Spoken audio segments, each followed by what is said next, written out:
Hi friends, in this class we will discuss about micro operations concept. So, what is a micro operation? Example micro operations involved in the instruction cycle we will see in this lecture. So, what is the micro operation? As its name implies, micro operation is a small operation. Small atomic operation. Atomic means indivisible operation cannot be divided into smaller tasks. We have to perform the entire task in a single attempt or resume to the previous milestone. That is the atomic operation. So, program contains a set of instructions. Now, while executing a simple instruction that is divided into smaller atomic operations. Okay, so that small atomic operation is called as a micro operation. By using these micro operations, we will discuss about instruction cycle and register transfer language also, including this concept. So here, micro operation definition is a small atomic operation that diagrammatically represented here. A program contains a set of instructions and each instruction involves one instruction cycle. What is the instruction cycle? Instruction cycle is the amount of processing required to execute a single instruction. Remember that one. Okay. Program is a set of instructions. So to execute a number of instructions, a number of instruction cycles you have to execute.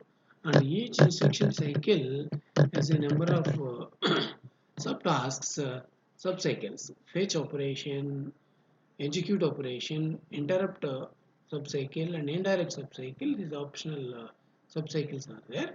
So the instruction cycle subcycles are fetch, optional indirect, execute, and interrupt. Indirect subcycle is used for indirect addressing modes only, maybe register and indirect registers. So each subcycle contains a smaller atomic operations are called as micro operations. Micro operations. And a set of micro operations will be called as micro instruction. Okay. A set of micro operations is defined as a micro instruction, and a set of micro instructions is called as a micro program. So a programming language in which we can write micro instructions is called as a micro programming language, and these micro programs are stored in a memory is called as a read-only memory, a permanent memory, and the control unit used to store these operations, memory used to store these operations is called as control memory. Control unit is the micro programmed control memory. Okay, all these concepts are included with respect to this micro operations concept. So, if you consider the fetch cycle, what is the fetch cycle? Program counter provides the address of the next instruction. By using that program counter, we will go to the memory by using the MAR, and from the MAR by using the data bus, we will fetch that instruction into the MBR. From the MBR, we will load data into the instruction register. That is the fetch cycle task. Next thing is the execute cycle. Execute cycle decodes that instruction of the instruction register. So instruction contains two parts, opcode field and operand field. Opcode will be decoded, so type of operation is decided, and after that control unit generates a control signal, and at the same time by using the addressing modes concept we will find out the effective address of the operand, and we will fetch the operand also. By using the control unit control signals, the operation is performed by using the ALU and other functional units, and result will be stored according to the instruction destination address. So here fetch cycle includes the MAR, MBR, PC, and IR as shown here. Here diagrammatically, PC contains one address 11001000. Okay, this is the PC. Next, that is loaded into the MAR. Same address is loaded into the MAR. Then MAR refers to the memory.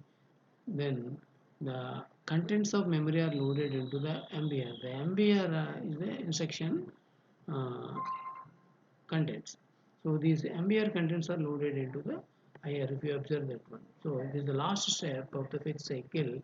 So PC is loaded into the MAR. MAR refers to the main memory. Main memory contains the instruction. That instruction is loaded into the IR. That is the fetch cycle, the diagrammatic representation. So this first one is loading PC with the address, current address. So that is one micro operation. Then contents of PC is loaded into the MAR, another micro operation.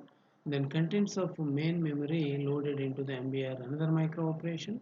Then contents of MBR loaded into the uh, instruction register, another micro operation. So four micro operations are involved. At the same time, program counter is incremented. The program counter can be incremented at this third step or fourth step. That is optional. You can use it. Okay. So the same thing described here. So these can be represented by using the micro operation. Micro operation notation is like this. Okay, one clock tick T1 and one colon and source and a destination. Here source is the program counter, destination is the MER. So contents of program counter are loaded into the MER. That is the first clock tick. Next clock tick, this is the one micro operation. Next sequential micro operation is as specified by the memory address register. Contents of memory are loaded into the MBR. Then PC can be incremented parallelly. Okay. So in the clock tick, two operations will be performed. These two are called as one micro operation, and third micro operation is contents of MBR loaded into the IR. Okay, this notation is also called as register transfer language. So the register PC contents are loaded into the register MBR. Okay, here MBR contents are loaded into the IR, and contents of memory location are transferred into this MBR. This movement is called as register transfer language. What is RTL?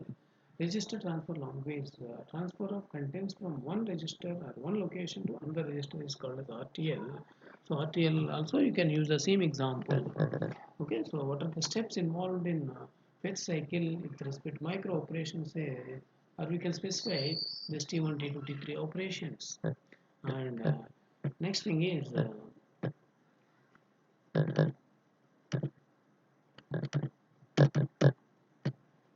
another optional thing is fetch cycle.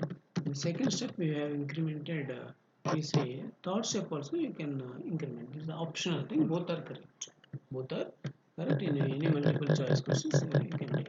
Another instruction cycle optional indirect cycle is there.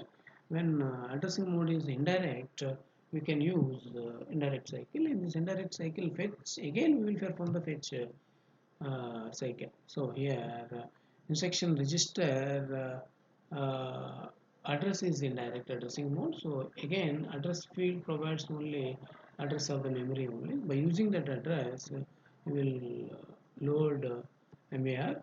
Then you will go to that address by using this MAR, and the contents of memory are loaded in the MBR, and that MBR specified address is loaded into the IR of address field. So this is the operand. This is the finding the operand.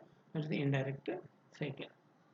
And another thing is interrupt cycle. Interrupt is very much important concept. Interrupts are used to prefer emergency tasks for the processor. Interrupts concept increases the processor utilization also. So after execution of every instruction cycle, processor checks for is there any emergency task requested by the IO devices. So if there is any emergency task, interrupt cycle is required. Interrupts execution is very easy. So that there is a fixed routine is there. So meanwhile, while handling interrupt cycle, already current status of the program execution saved into the stack. Then we will load into the interrupt service routine into the PC. Then we will fetch and execute. Here contents of program counter current instruction address is loaded into the MBR. Then address will be load saved in the MAR.